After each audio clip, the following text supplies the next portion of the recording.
But I mean, that freedom is found or can be found at any point. Because I mean, well, if you start digging into some of the thoughts of people in, I can't let my parents down, I can't let the people, all bullshit. No one's going to remember you. You telling me back in the Egyptian times, there weren't some fucking savages, like some warriors that thought they were Mr. Big Dick.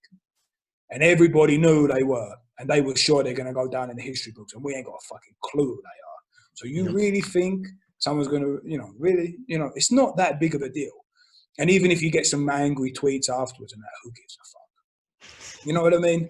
Like, it's not that big of a deal, And, expectations, dude,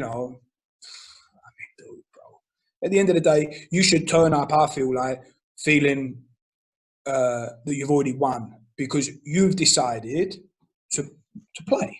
So you've already won. You don't have to do it. Everything in life's a waste of time. You just got to pick what you want to waste it doing. You literally, even if you're in a contract, you don't have to go. So no one's standing there with a gun to take you there. And if you don't go, you're going to die. You don't have to play. You don't have to do anything. You can fucking fly off to wherever you want to go if you really want to do it. So you've already won. And if you can get the right mindset where you arrive and you just love the whole thing because you realize this is fine, I ain't going to go on forever. No one really cares about, the real stuff that everyone else is worrying about. You can look out and love all the details. The more that you spend time looking out, you can't look in.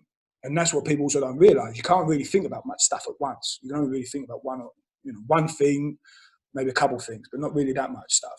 So you can go out and love it all and realize that, everyone else is in this state where they're like, I need to win or I need to do good. Otherwise, people are going to think I'm bad. And then in the end, if people think I'm bad, they don't love me and then I'm going to be alone or something.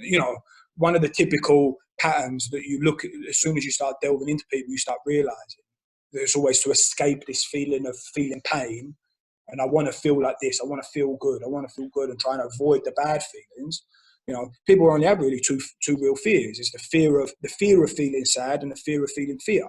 So we're always trying to move away from that. But if you arrive and be like, right, listen, life could be over in a week, year. No one's going to fucking care anyway if I win or lose. No one will care. I mean, look at Jordan. How many times did Jordan lose the game? Does anyone give a fuck? No one gives a fuck.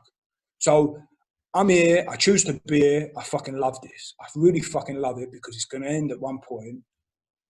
You've already won. You've literally already won because you've decided to spend your time going to do it. I mean, the same Italian skier, when she won the Olympic gold, she had the wrong skis on or something like that, or the wrong boots on. But she said when she got to the start gate and she saw the canvas with the 5 rings, she said, I've made my dream come true. I've made my dream come true. I can't wait. I'm just going to go. And she said that it was like when she went, her mind, her soul or whatever, she said something like that, soul or mind stayed where it was and her body went. And she don't even know how she skied. And she ended up winning, like crushing it. So, I mean, is that state possible? Of course it is. You just have to create the environment. But I think it's one of them things where you can't flip it on and off like a switch. It comes from creating the environment and then allow it to come. It's like if you it's like trying to dance, right? You can't dance too hard or you can't fuck. If you try and fuck a chick too good, it don't really work. You know what I mean? You have to lose yourself in the moment. Do you know what I mean? And that's where it gets a bit tricky. But I think then that comes down to also psychoeducation and trying to replicate a lot of the times going into these peak states, which you can do. You can do it sitting there in a room with your eyes closed and stuff like that. And then you go to the training and then you try and simulate it. And you give people this environment where they feel like it can arrive. But it shouldn't be one of, I needed to. Because as soon as you get into that, it's never going to fucking come.